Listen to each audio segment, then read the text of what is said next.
আমার সখা প্রথম দর্শন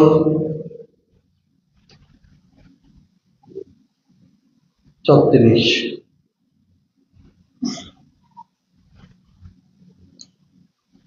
অপরের সুখ শান্তির অনুকূল ভাবনায় নেই মঙ্গলের প্রসূতি। মানব জীবনে কিভাবে প্রকৃত সুখ লাভ করা যায় তার একটি উপায় সন্ন্যাসী বাবা আমার সখার মধ্যে প্রদর্শন করেছেন। অপরের সুখ শান্তি ভাবনা। আমরা যখন নিজের সুখ শান্তির কথা চিন্তা করি তখন আমরা আত্মকেন্দ্রিক হয়ে পড়ি, তখন ওই সুখ বেশি দিন থাকে না। নিজের সুখ ভাবনা করিলে নিজের অর্থ উপার্জিত অর্থ দ্বারা নিজে কেবল সুখ ভোগ করব, সানটা একটু ছোট করো, তাতে কিন্তু আত্মকেন্দ্রিক যখন মানুষ হয়ে যায়, স্বার্থপরতা যখন মানুষের বেড়ে যায়, স্বার্থবাদী হয়ে যায়, মানুষ যখন অপরের সুখ শান্তির কথা ভাবে না, অপরের কল্যাণ সাধন করে না, অপরের উপকারের কথা ভাবে না, যার হৃদয়ের মধ্যে পরোপকারের বৃত্তি নেই, দয়া বৃত্তি নেই, যার মধ্যে কেবল অন্যের জন্য উপহাস আছে, অন্যকে ছোট করার মানসিকতা আছে, অন্যকে দুঃখ দেওয়ার প্রবৃত্তি আছে, অন্যের কোনো সুখ দুঃখের চিন্তা করে না, তারা সত্যিকারের সঠিক মানুষ নয়। তো সুখ লাভের জন্য সন্ন্যাসী বাবা যে কথাটি বলছেন, কারা এই প্রকৃতি সুখ লাভ করতে পারে? আমাদের কিন্তু বৈদিক শাস্ত্রেও আমরা প্রত্যেক দিনের কথাটা বলি, সর্বে ভবন্তু সুখিনঃ। বেদের নির্দেশ, তোমার সুখের কথা তুমি ভাবো না, তুমি অন্যের সুখের কথা ভাবো। সর্বে ভবন্তু সুখিনঃ, সকলেই সুখী হোক। সর্বে সন্তু নিরাময়া, সকলে নীরব থাকুক। সর্বে ভদ্রাণি পশ্যন্তু, সকলের মধ্যে যেন মঙ্গল দর্শন হয়, সকলে যেন মঙ্গল লাভ করে, কেউ যেন দুঃখ ভাগ প্রাপ্ত না হয়, কেউ যেন সংসারে দুঃখ প্রাপ্ত না হয় না। বেদ আমাদেরকে কিন্তু এই কঠিন শিক্ষাটা দিয়েছেন, কিন্তু আমরা গ্রহণ করি না।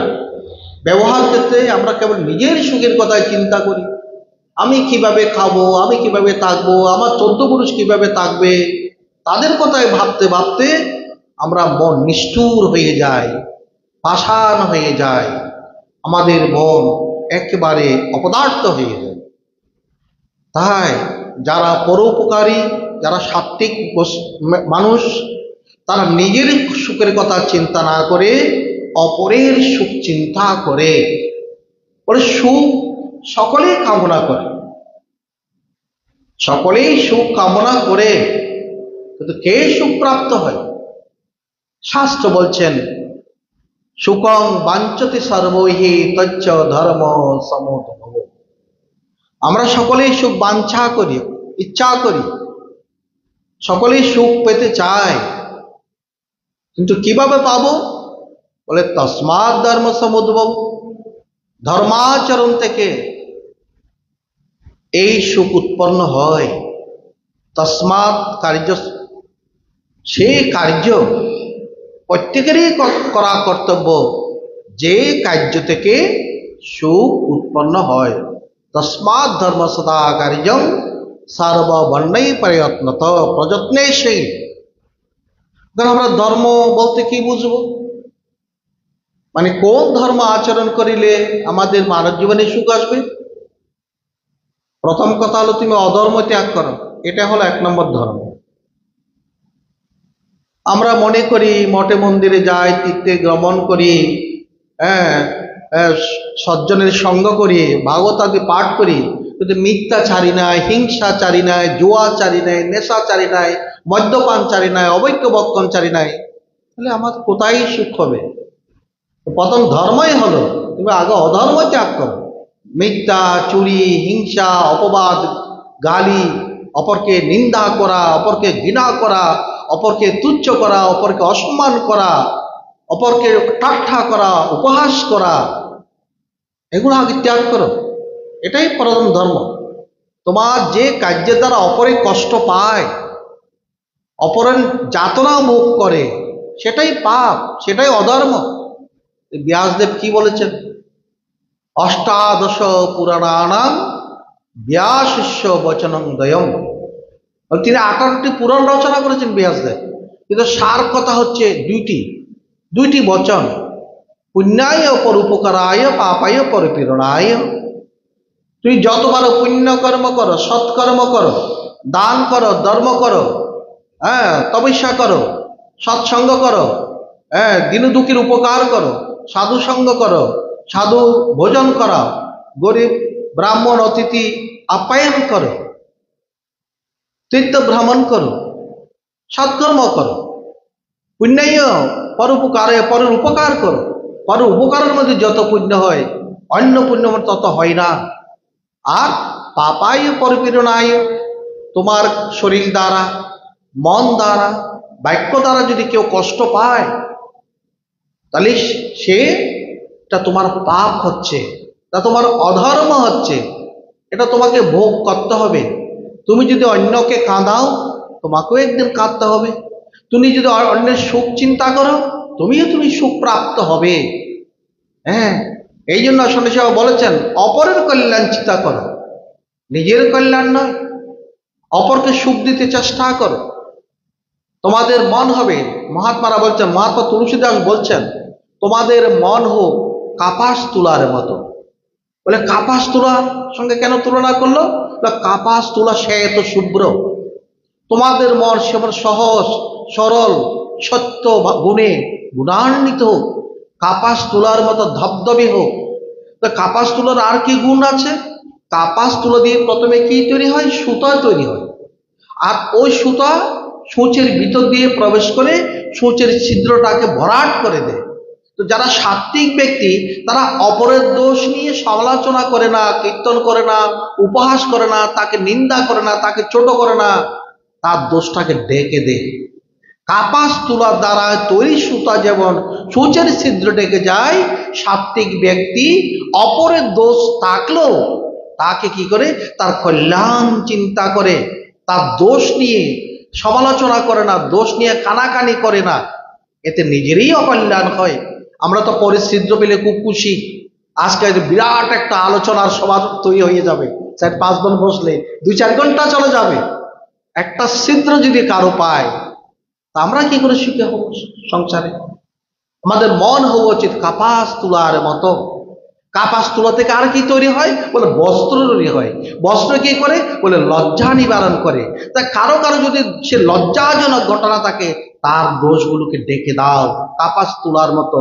তোমার আচরণ দ্বারা, তোমার সকল প্রকার সৎ চেষ্টার দ্বারা অপরের গ্লানি মুছিয়ে দাও। আমরা পরের গ্লানি মুছাতে জানি না, শুধু পরের গ্লানি বাড়াতে জানি। কিন্তু সন্ন্যাসীও বলছেন, না, তুমি অপরের কল্যাণ চিন্তা করা মানে তুমি অপরের দোষ। ঠাকুর অনুকূল চন্দ্র বলেছেন, দোষ দেখিয়ে দুষ্ট হইও না। যে দোষ দর্শন করে সে বেশি দোষী। যে দোষ দর্শন করে সে বেশি দোষী। কিরকম? একটা সুন্দর দৃষ্টান্ত আছে। একটা পুকুরের এপারে থাকতো একজন 12 বনিতা বেশ্যা, ওপারে থাকতো একজন সাধু। তো সাধুর চিন্তা হতো, এই মহিলাটা কেমনে খারাপ পথে চলে গেল, তাকে ভালো ভালো উপদেশ করতো। বা যে, মা তুমি এ পথ ত্যাগ করো, এটা ভালো পথ নয়।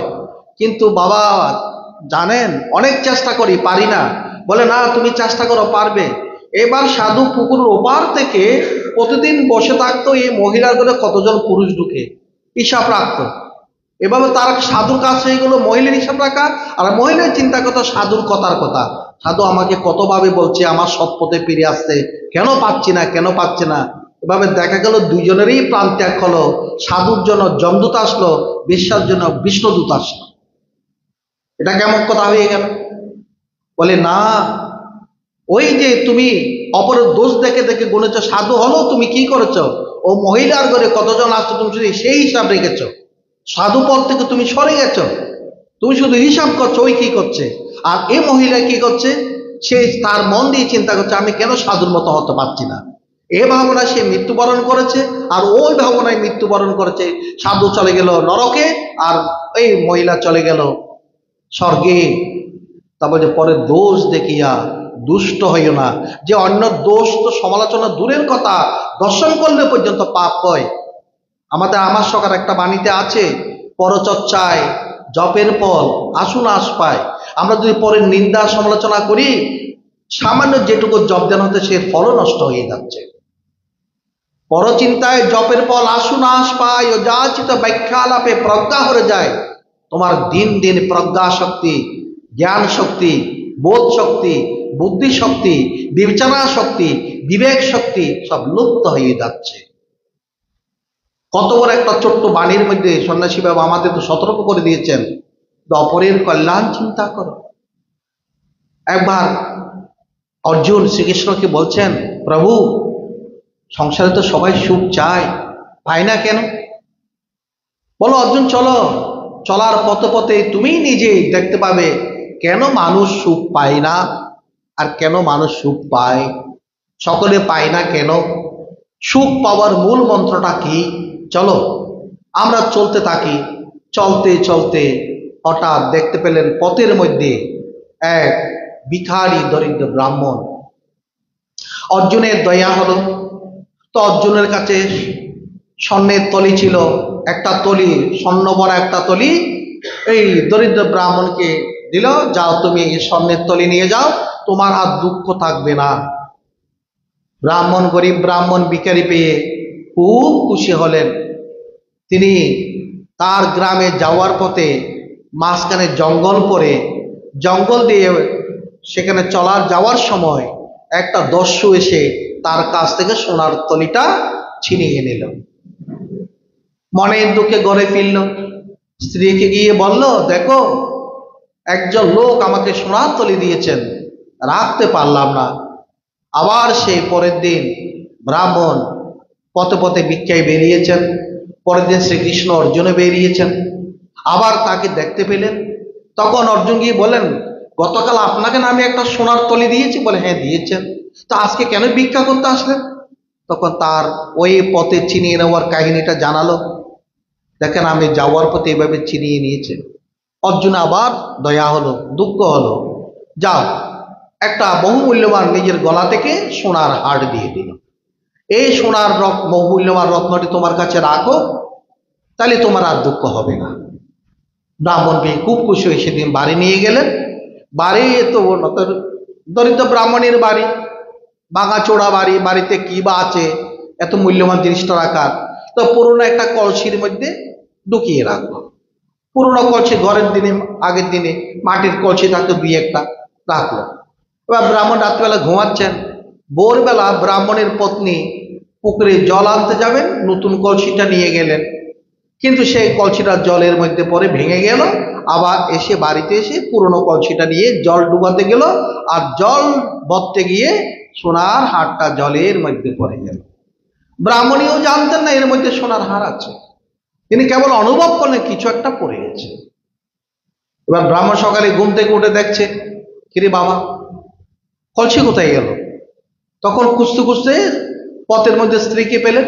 বলে তুমি নতুন কলসি থাকতে পুরোনো কলসি কেন নিয়ে গেল? বলে নতুন কলসিটা তো ভেঙে গেল, তাই এটা আমি জল ভরার জন্য আনলাম।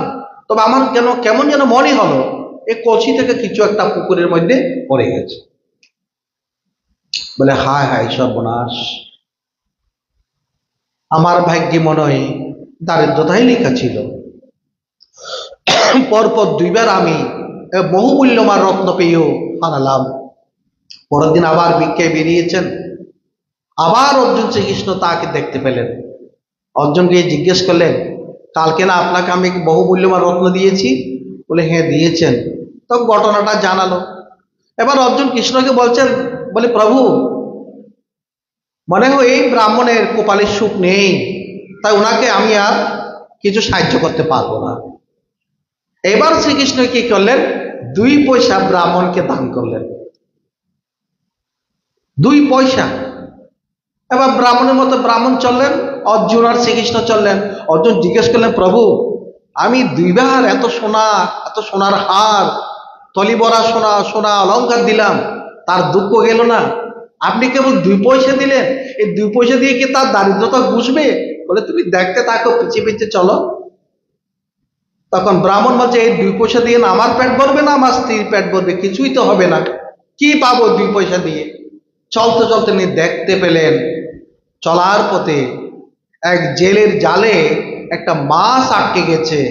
তো ওই ব্রাহ্মণের চিন্তা হলো, এই মাছটাকে আমি কিনে নেব, এটাকে আমি পুকুরে ছেড়ে দিয়ে এর প্রাণ বাঁচাবো, এই 2 পয়সা দিয়ে তো আমার আর কোনো কাজ আসবে না। তখন ব্রাহ্মণ 2 পয়সা দিয়ে জেলের কাছ থেকে মাছটা কিনে নিল, আর তার যে জলের পাত্র তার মধ্যে ঢুকিয়ে রাখলো। এবার যখন কিছু দূর যাওয়ার পর একটা পুকুর পেল, এই পুকুরের মধ্যে মাছটাকে তিনি জলাশয়ে ছেড়ে দেবেন। দেখতে পেলে মাছটা হা করে আছে, তার কেমন যেন একটা কষ্ট কষ্ট ব্রাহ্মণ অনুভব করলেন। হা করে কেন থাকলো, মনে হচ্ছে কোনো কাটা কাটা গলার মধ্যে আটকে আছে। এটা ছুটাতে গিয়ে দেখলো তার সেই পুরনো সোনার হারটা, যেটা তার স্ত্রী কলসি থেকে ফেলে দিয়েছে জলে, এই মাছ কিন্তু সে হারটা খেয়েছে। আজকে সে হারটা সে পেয়ে বলছে, পেয়েছি পেয়েছি, খুব খুশি করে চিৎকার করছে, পেয়েছি পেয়েছি। মাছটাকে জলে ছেড়ে দিল। আর সেই মুহূর্তে যেই চোর বা দস্যু তার থেকে সোনার তলি কেড়ে নিয়েছিল, সেই সোনার সে তলিটা নিয়ে সে পথে যাওয়ার সময় ভাবছে, এই ব্রাহ্মণ তো আমাকে চিনে ফেলেছে, এই যে পিছনে 2টা লোক আছে এদেরকে ধরে দিলে, বলে দিলে তো আমাকে ধরে ফেলবে। সোনার তলিটা ফেলে সেও দৌড় দিল, ওই তলিটাও ব্রাহ্মণ পেয়ে গেল। অর্জুনকে কৃষ্ণ বললেন, কি বুঝলে অর্জুন, কি বুঝলে? তুমি যখন তাকে ধন দিয়েছ তখন সে নিজের সুখের চিন্তা করেছে, এই সোনার মোহর দিয়ে কিভাবে চাল ডাল কিনবে, সোনার বাড়ি বানাবে, কিভাবে ভোগ বিলাসিতা করবে। যখন সে আত্মকেন্দ্রিক হলো তার সুখ চলে গেল। যেই মাত্র আমার এই 2 পয়সা দিয়ে একটা মাছের প্রাণ বাঁচাতে, অন্যের কল্যাণ চিন্তা করতে তার মন উদ্যত হলো, সকল সুখ তার কাছে চলে আসলো। তাই মানুষের উচিত নিজের সুখের কথা চিন্তা না করে অন্যের সুখের কথা চিন্তা করা। কঠোর দারিদ্রতার মধ্যে জীবন যাপন করলো। বলছেন মহাত্মারা বলেন, যেদিন তোমার খুব কষ্টে দিন যাবে, মনের মধ্যে হতাশা থাকবে, নানা প্রকার দুঃখ থাকবে, সেদিন তুমি পরকে উপকার করো। আমাদের আশেপাশে কত কীট পতঙ্গ, কত প্রাণী, কত পশু, কত গরু ছাগল, কত কিছু আমাদের চতুর্দিকে আছে, তাদের একটু সাহায্য করো, দিনে দুঃখে সাহায্য করো, তোমার মন শান্তি পাবে।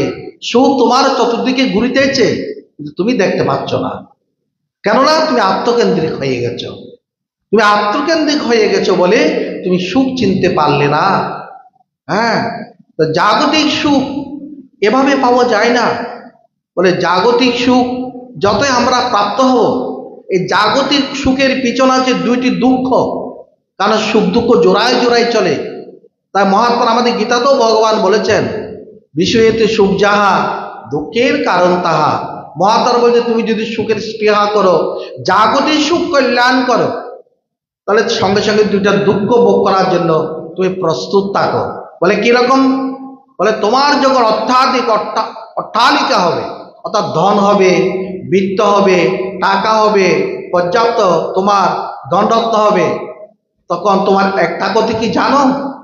তুমি তখন ভগবানকে ভুলে থাকবে এবং তোমার ভোগের পিপাসা বাড়বে।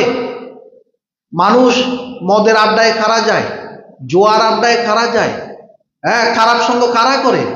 যাদের কাছে পর্যাপ্ত পয়সা আছে। কোনো গরিব লোক যায় এসব জায়গায়? অর্থ অনর্থের মূল। তখন তোমার মধ্যে ভোগের স্পৃহা বাড়বে, ভোগ প্রবৃত্তি বাড়বে, যেটা প্রয়োজন না সেটাও ঘরে কিনে আনবে, ঘরের মধ্যে কুকুর পুষবে, বিড়াল পুষবে, তখন তোমার সেগুলোতেই সুখ মনে হবে। তখন তুমি বিশাল বিশাল নিমন্ত্রণ দিয়ে সেখানে মদ জোয়ার, সেখানে তুমি ফোয়ারা বানাবে। মানুষ আজকাল বিয়ে শাদিতে হচ্ছে না, সেখানের মধ্যে ওপেনলি মদ এসে যাচ্ছে, আয়োজন করছে। যারা আমার এক শ্রেণীর বন্ধু আছে তারা এসবেই খায়, তাদের জন্য তা আয়োজন, তাদের মনোরঞ্জন করার ইচ্ছা হচ্ছে। ভোগ প্রবৃত্তি বাড়বে। ভোগের প্রবৃত্তি বাড়লে মানুষের সর্বনাশ হয়। বলে এক সময় ইন্দ্রের পদে, আমাদের দেবরাজ ইন্দ্রের পদে রাজা নহুষ এটা মহাভারতের কাহিনী। রাজা নহুষ ইন্দ্রের পদ প্রাপ্ত হয়েছিল। এখন মর্ত্যের লোক রাজা, তিনি ইন্দ্রের পদ প্রাপ্ত হয়েছেন, বিরাট পদ প্রাপ্ত হয়েছেন। এটি স্বর্গসুখ আর কি হতে পারে? স্বর্গের মধ্যে স্বর্গের পদ পেয়েছেন, ইন্দ্র পদ। তথাপি যখন সে পদ পেল, তখন সে চিন্তা করলো, আমার বামে রানী নাই কেন? মন কোথায় চলে গেছে? রানীর দিকে, প্রবৃত্তির দিকে, ভোগের দিকে, কামনার দিকে, লালসার দিকে। তার ভোগ পিপাসার লালসা বৃদ্ধি পেল। বলে এমন ইন্দ্রপদ পেয়েও তার ভোগ পিপাসা, তার পাশে কেন ইন্দ্রাণী নাই? তো ইন্দ্রের যে পত্নী শচী রানী, তিনি সুশীলা রানী, খুব সচ্চরিত্রবতী রানী, ইন্দ্রের পত্নী, তিনি পতিব্রতা রানী। সেই রানীর দিকে চোখ গেল। রানী তখন সাধু সজ্জনে শরণাগত হলেন। এই দেখো কয়দিনের নহুষ রাজা ইন্দ্রপদ পেয়ে আমার দিকে তার চোখ বাড়িয়েছে, এখন আমার কি করণীয়? সাধুরা তাকে পরামর্শ দিয়েছেন। তখন সেই রানী বললেন, সপ্তঋষির পালকি চড়ে যদি তুমি আমার কাছে আসতে পারো, তখন আমি তোমাকে গ্রহণ করব। রাজা নহুষ তার এমন ভোগ প্রবৃত্তি মন, এমন চঞ্চলা মন, এমন সুন্দর রাজপথ পেয়েও সে তখন সপ্তঋষি কোথায় আছে তাদেরকে আনতে গেল। বলে এই বুড়োর দল, কারণ তারা সপ্তঋষি, তারা মুনি ঋষি, তাদের লম্বা লম্বা দাড়ি, লম্বা লম্বা চুল। তারা কে? তারা অত্রি, বশিষ্ঠ, ভৃগু, পুলহ, পুলস্ত, ক্রতু, অঙ্গিরা, মরিচি। তাদেরকে বলছেন কি? গুরুর দল। মানুষের যদি জাগতিক সুখ বেড়ে যায়, সে মহতের অবমাননা করে। আরেকটা ক্ষতির দিক, সে মানুষকে মানুষ মনে করে না। গীতার 16 অধ্যায়ে এই কথাগুলো আছে। অহংকার বলমদে কামক্রোধে মাতি, আমি যে তাদের দেহে, আমি যে অপর দেহে, না জানি হিংসা মরে করে দিবা রাতি। না বুঝি প্রভুর, যে প্রভু যে সকলের মধ্যে আছে, তারা না বুঝে তারা কি করে? মহতের অবমাননা করতে থাকে। যেরূপ নহুষ রাজা এই সপ্তঋষিকে অবমাননা করলেন। তখন তারা যখন তাকে পালকি নিয়ে চলছে, তখন তাদেরকে নহুষ রাজা তার মনের কামের পীড়নায়, উৎপীড়নে, মনের দহনে সে তারাদের বলে, তোমরা সর্পের মতো চলছো কেন? আরো তীব্র গতিতে চলো। তখন অগস্ত্য মুনি বলছে, তোমার এমন ভাব, তুমি পৃথিবীতে অজগর সাপ হয়ে জন্মগ্রহণ করো। অজগর সাপ হয়ে জন্মগ্রহণ, নহুষ রাজা পরে পৃথিবীতে অজগর সাপ হয়ে জন্মগ্রহণ করেছেন। দেখেন, যদি জাগতিক সুখ আমাদের বেড়ে যায়, জাগতিক প্রভাব প্রবৃত্তি বেড়ে যায়, আত্মকেন্দ্রিক যখন আমাদের মন হয়ে যায়, আমাদের ধন রত্ন যখন অন্যের আমার উপকারে লাগে না, দীনদুঃখীর কাজে লাগে না, রোগীদের কাজে লাগে না, সাধু সজ্জনের সেবায় লাগে না, তাদের অর্থ তখন অনর্থ হয়ে যায়। তাদের মন কলুষিত হয়ে যায়, কালমাস তাদের মনের মধ্যে, পাপ তাদের মনে থাকে, তারা দশবিধ পাপ করতে থাকে, তারা শান্তি পায় না। এইভাবে নহুষ রাজা তখন অজগর সাপ হয়ে গেলেন। এর জন্য বলছে মহাত্মারা, যারা জাগতিক সুখকে বেশি সুখ মনে করে, তাদের পাশে দুটি দুঃখ ভোগ করার জন্য প্রস্তুত থাকতে হয়। তারা কখন যে মহৎকে অবমাননা করবে, ভালো মানুষকে খারাপ ভাববে, যাকে তাকে কি করবে, গালিগালাজ করতে পারে, একটা কথা বলতে চিন্তা করে না, কখন কোন মহতের অবমাননা করে ফেলবে কোনো ঠিক নেই। আর তারা কি কোথায় যায়? তারা পাপে প্রবৃত্ত হয়। কিন্তু যারা দুঃখে থাকে, তাদের জন্য ভগবান দুটো উপহার নিয়ে আসে। জাগতিক দুঃখ থাকলেও ভগবান তাদের জন্য একটু উপহার নিয়ে আসে। আমার সঙ্গে একটা বাণী আছে, একটু দুঃখ একটু ক্ষুধা, পুষিলে সত্যে পালিবে সদা। তোমার যদি একটু দুঃখ থাকে, একটু ক্ষুধা মানে অভাব থাকে, তুমি সত্যগুণে থাকবে, এটা জানিও। আর তুমি যদি মনে করো যে অনেক সুখী জগতের মধ্যে, তাহলে তোমার জন্য দুইটি ক্ষতি। আর দুঃখে থাকে দুইটি উপকার, কি? ভোগে প্রবৃত্তি হবে না, ঈশ্বরে মন থাকবে, মহত্বের অবমাননা হবে না। এই জন্য সন্ন্যাসীরা বলছেন, একটু দুঃখ একটু ক্ষুধা, পুষিবিলে সত্যে তাকিবে সদা। তোমার যদি এরকম তুমি দুঃখের মধ্যে থাকো, দুঃখ বন্ধু মাস্টার আমার পড়িতেছি তার স্কুলে, যে গান বলছেন, দুঃখই তোমার বন্ধু। দুঃখের সময় ভগবানের বেশি স্মরণ হয়। দ্রৌপদী কোন সময় ভগবানকে বেশি স্মরণ করেছিলেন? যখন দুঃশাসনের সবাই তাকে বস্ত্রহীন করতে চেয়েছিলেন, কিংবা জঙ্গলের মধ্যে দুর্বাসা যখন তাকে কোপের মধ্যে ফেলতে চেয়েছিলেন, তখনই তিনি ভগবানের শরণে এসেছিলেন। আমাদের মহাভারতের একটি কুন্তী দেবীর একটি প্রার্থনা আছে, সকলেই কুরুক্ষেত্রের যুদ্ধ শেষ, যুধিষ্ঠির রাজা রাজ্যপদ পেয়ে সুখে আছেন, এবার যার যার কর্তব্য পালন করে এবার শ্রীকৃষ্ণ তিনি দ্বারকায় ফিরে যাবেন, যার যার যাকে যা দেওয়ার পাওয়া তাকে দিয়ে দিলেন, কিন্তু কুন্তী কিছু প্রার্থনা করিলেন না। তখন বলছেন, পিসিমা তুমি কিছু চাইলে না যে? বলে, আমি তো একটাই চাই, আমার জীবনে যেন বারে বারে দুঃখ আসে, আর প্রতিটি দুঃখে যেন আমি তোমাকে দেখতে পাই। আমি যদি সুখে থাকি তোমাকে তো ভুল হয়ে যাবে, আর তোমাকে তো দেখতে পাবো না। এর চেয়ে বড় দুঃখ আমাদের জীবনে আর কি হতে পারে? আমরা মনে করি অর্থবিত্ত পুত্রের সবাইকে নিয়ে সুখে থাকাটাই বড় সুখ।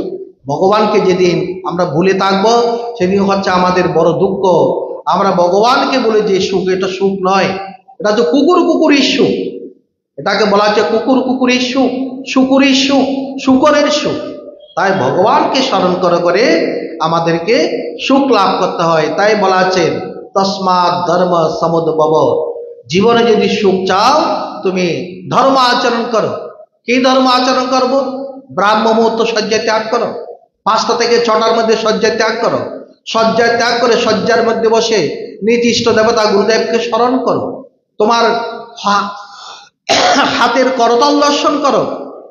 করাগ্রে বসত লক্ষ্মী, করমূলে সরস্বতী, কর মধ্যে তু গোবিন্দ, প্রভাতে করদর্শনম। তারপর মাটিতে পা ফেলার আগে সেই ভূমি দেবীকে, সমুদ্রে মেকলে দেবী, পর্বত স্থানমণ্ডলে বিষ্ণুপত্নী নমস্তভ্যং, পাদস্পর্শ কমিশ্রমে, হে মাতা বসুন্ধরা দেবী, তোমার বুকের উপর আমার পাপ হচ্ছে, আমাকে ক্ষমা করো, তোমাকে প্রণাম। বাহির হও, সূর্যনারায়ণকে প্রণাম করো, দন্ত দাবন করো, মলমূত্র ত্যাগ করো, স্নান করো, ঠাকুর ঘরে যাও, সন্ধ্যা করো, আরতি করো, পূজা করো, পিতামাতাকে প্রণাম করো, গুরুদেবকে প্রণাম করো। এভাবে আমাদের ধর্মাচরণের সে প্রাতকাল থেকে সে সায়াহ্ন পর্যন্ত, সায়াহ্ন থেকে পরবর্তী প্রাতকাল পর্যন্ত যেন আমরা ঈশ্বরকে বলি না থাকি। আমাদের জীবনধারার একটি চক আছে, আমরা কয়জন সেই চক মানি? আমরা দিনের 10টায় 9টায় ঘুম থেকে উঠি, তখন লক্ষ্মী দেবী আমাদেরকে ত্যাগ করে চলে যায়। মহাত্মারা বলছেন সুখের মূল মন্ত্র হলো, তুমি ব্রাহ্মমতের শয্যা থেকে উঠে ঘরের দুয়ারে জলের ছিটা দাও। জল ঢেলে দেওয়া নয়, জলের চিটা দিতে বলেছেন। অনেকে কি করে, এক বালতি জল ঢেলে দেয়, এতে লক্ষ্মী দেব আগে চলে যায়। বলে জলের ছিটা দাও, জলের ছিটা দিয়ে ঠাকুর ঘরে প্রদীপ দিয়ে, আবার তুমি দুয়ারে একটা প্রদীপ জ্বালিয়ে রাখো, সন্ধ্যায় প্রদীপ জ্বালিয়ে রাখো। আমরা সন্ধ্যায় প্রদীপ নিভিয়ে মার্কেটে চলে যাই, শপিং করতে চলে যাই, ওখানেই আমাদের প্রদীপ চলছে। সুখ আমাদের মধ্যে কি করে আসবে? প্রতিদিন একজন অতিথিকে ভোজন করাও। মহাত্মারা বলছেন প্রতিদিন একজন অতিথির জন্য তোমার মধ্যে যেন রান্নাঘরে একজন অতিথির ভোজন থাকে। আত্মীয় নয়, অতিথি, যে ভিখারি, যে তোমাকে না জানিয়ে তোমাকে যে আসে, যে হলো অতিথি। এখন আমাদের ভারতবর্ষে উত্তরপ্রদেশে, আমাদের মধ্যপ্রদেশে, সব জায়গায় এখনো বলছে ঘরের দুয়ার লক্ষ্মী দেবী আসার পূর্বে আলপনা করো। আমরা দেখেছি এগুলো বিভিন্ন তীর্থক্ষেত্রে গেলে ঘরের দুয়ারে দুয়ারে আলপনা, চালের গুঁড়ি দিয়ে সকালবেলা আলপনা তৈরি করো, যেন লক্ষ্মী দেবী আসবেন। এইগুলো যদি লক্ষ্মী দেবী আসার আগে আমরা তৈরি না করি, সে ঘরে লক্ষ্মী থাকে কি করে? সে ঘরে লক্ষ্মী তার, আমাদের লক্ষ্মী দেবী তো ঘুমিয়েই থাকে, আর আসল লক্ষ্মী তো চলে যায়। ঘরের লক্ষ্মী ঘুমিয়ে থাকে, আর ঠাকুরের দেবতা লক্ষ্মী তিনি এসে চলে যায়। আর লক্ষ্মী আসবে, সে ঘরে অশান্তি তো থাকবে। হাজার টাকা পয়সা থাকলো শান্তি নেই কেন? কেন আমরা ধর্ম আচরণ করি? আমরা মনে করি টাকা পয়সা তো আছে তো, হ্যাঁ, বাজারে গেলে মাছ মাংস, হ্যাঁ, চাল ডাল সব তো পেয়ে যাবে, এতেই শান্তি। বস্তুর মধ্যে শান্তি নয়, শান্তি হচ্ছে মনের মধ্যে। মনের মধ্যে শান্তি, হ্যাঁ, মনের মধ্যে যদি শান্তি না থাকলো বস্তু গ্রহণ করেই বা লাভ কি? তাই এই জন্য বলছেন অপরের সুখ শান্তির অনুকূল ভাবনায় নিজ মঙ্গলের প্রস্তুতি। অপরের সুখ শান্তি কামনা করো, অপরকে দুঃখ দিও না। যে অপরকে কাঁদায় সে নিজেকে কাঁদতে হয়। এক সাধু বাবা রাস্তা দিয়ে চলছেন, খুব আনন্দে চলছেন, একেবারে জীবনমুক্ত সাধু বাবা, একেবারে হাসতে হাসতে নাচতে নাচতে চলছেন। হঠাৎ করে একটা জিলেপির দোকান দেখতে পেলেন। সাধু বাবা তো কখন মনে কি উঠে ঠিক নেই, জিলিপির দোকানে দাঁড়িয়ে দাঁড়িয়ে দেখলেন। ও হয়তো মনে মনে ভাবছে এরকম একটা জিলাপি যদি আমার প্রভুকে নিবেদন করতে পারতাম, বা কিংবা আমি নিজে খেতে পারতাম, কি যেন একটা ভাবলেন। আবার চললেন। দোকানদার বলছে, সাধু বাবা, সাধু ভাই দিকে আসো, আমার এই গরম গরম জিলাপি প্রথম তৈরি হয়েছে, না তুমি একটা জিলাপি খাও, তুমি একটা খাও। সাধু বাবা তো পেয়ে খুশি। তখন শ্রীহরিহরে জিলাপিটা খেতে খেতে একেবারে হেলতে দুলতে যাচ্ছেন। বর্ষাকাল, বৃষ্টি পড়ছে, কাদা টাদা হয়ে গেছে। পাশে যাচ্ছে এক নবদাম্পতি, অর্থাৎ স্ত্রী এবং স্বামী। তারা বাপের বাড়ি হোক বা বাপের বাড়ি যাচ্ছেন। ওই সাধু বাবা নাচতে নাচতে যেতে যেতে সাধু বাবার পায়ের কাদা ছিটকে গেল, ওই স্বামীর গায়ে পড়ল। তার সুন্দর পোশাক কাদার দাগ পরে মলিন হলো। সে একেবারে রাগে অগ্নিশর্মা, ক্রোধমূর্তি ধারণ করে সাধু বাবাকে যা নয় তা গালিগালাজ বর্ষণা করতে লাগলো। এক পর্যায়ে সাধু বাবার পেটে হাতও দিল। ওই যে বললাম, জাগতিক সুখ মানুষের মনের মধ্যে মহতের অবমাননার মন্ত্র দেয়, মহতের অবমাননা করলো। যেমন নহুষ রাজা সপ্তর্ষিকে অবমাননা করেছিল। তখন সাধু বাবা তো চলছে, মায়ের খেয়ে পড়ে আছে, মায়ের খেয়ে পড়ে আছে কুমার। আবার সাধু বাবার মতো সব আস্তে আস্তে আস্তে চলছে। ওই নব দম্পতি বাড়িতে পৌঁছলো। স্ত্রী সিঁড়ি উপর দিকে উঠে চলে গেল। স্বামী উপর দিকে উঠার সময় স্ত্রী যে আগে আগে সিঁড়ি দিয়ে উঠলো, তার পায়ের জলের ছাপ লেগেছে সিঁড়িতে, তাতে পিছলা হয়ে স্বামী সেখানেই পরে প্রাণ ত্যাগ করল। অনেক লোকজন জমা হয়ে গেল। এমন নব দম্পতি কি করে মারা গেল? সব বলছে ওই সাধু বাবা, এই সাধু বাবাকে এত কটু কথা বলেছে, মেরেছে, সাধু বাবা অভিশাপ দিয়েছে, চলো সাধু বাবাকে সবাই ধরি, আবার দিই উত্তম মধ্য। সবাই সাধু বাবার কাছে গেল। তুমি এমন অভিশাপ দিলে কেন? আমাদের এই লোকটা যে মরে গেল। আমি তো কাউকে অভিশাপ দিইনি। তুমি অভিশাপ, আমাদের লোকটা মরে গেল কেন? তো লোকটা মরে গেল কেন আমি কি করে বলবো? সে তো আমাকেই তো গালি গালাজ করে মেরে সে চলে গেল। বলে আচ্ছা আপনারা বিচার করুন, আমি লোকটা কি ক্ষতি করেছি, সে কেন আমাকে মারল? তার প্রিয় স্ত্রী, তার পোশাকে আমার কাদা, পায়ের কাদা লেগেছে বলে সে তো আমাকে উত্তম মধ্যম দিল। তার প্রিয়জনের জন্য তার যদি এত দরদ হয়, আমারও তো কেউ একজন প্রিয়জন আছেন, আমাকে প্রিয়জন ভাবেন। আমার প্রিয়জন আমার ভগবান, ভগবান আমাকে প্রিয় পাবেন। তা আমার প্রিয়জনের যদি, তার প্রিয়জনের যদি অপমান হয়, তিনি কি চুপ করে বসে থাকবেন? তাই তার উপযুক্ত শাস্তি সে পেয়েছে। এই জন্য বলা হয়েছে সাধু সজ্জনের অপমান করতে নেই।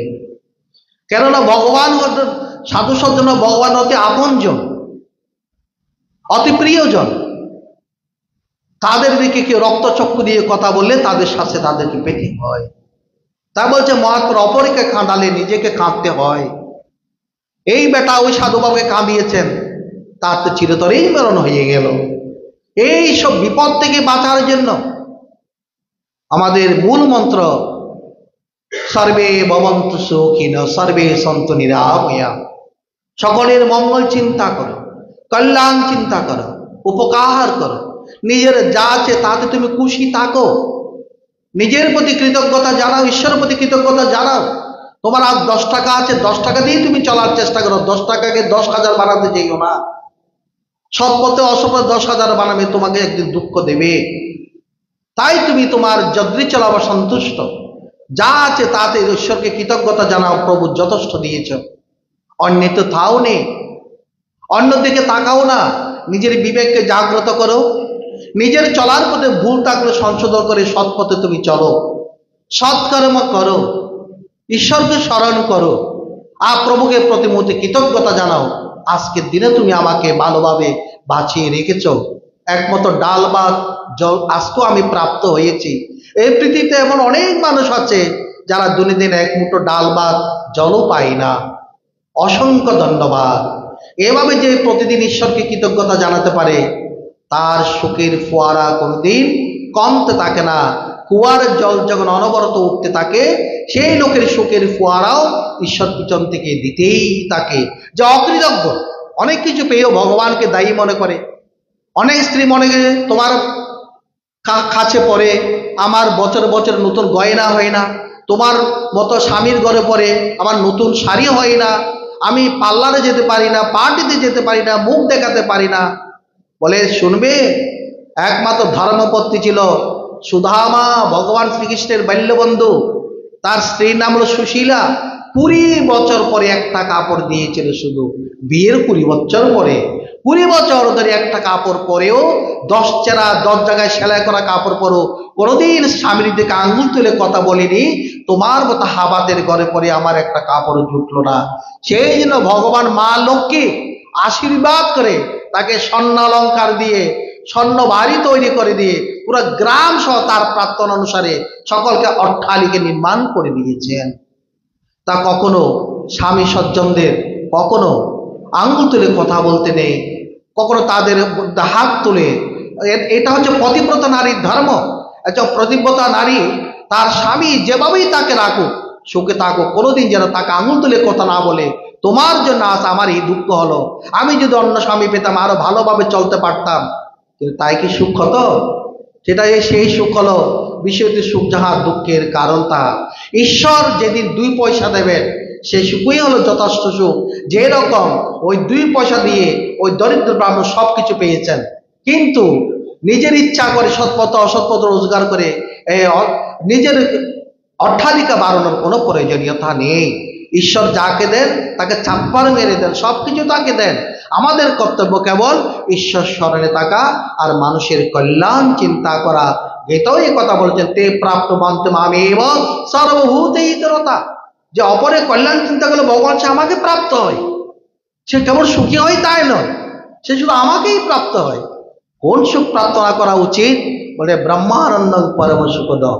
জগতের মধ্যে যত প্রকার সুখ আছে, শ্রেষ্ঠ সুখ হচ্ছে ভগবানকে লাভ করার সুখ, শ্রেষ্ঠ সুখ হচ্ছে আত্মজ্ঞান লাভ করার সুখ, শ্রেষ্ঠ সুখ হচ্ছে ব্রহ্মানন্দ লাভ করার সুখ।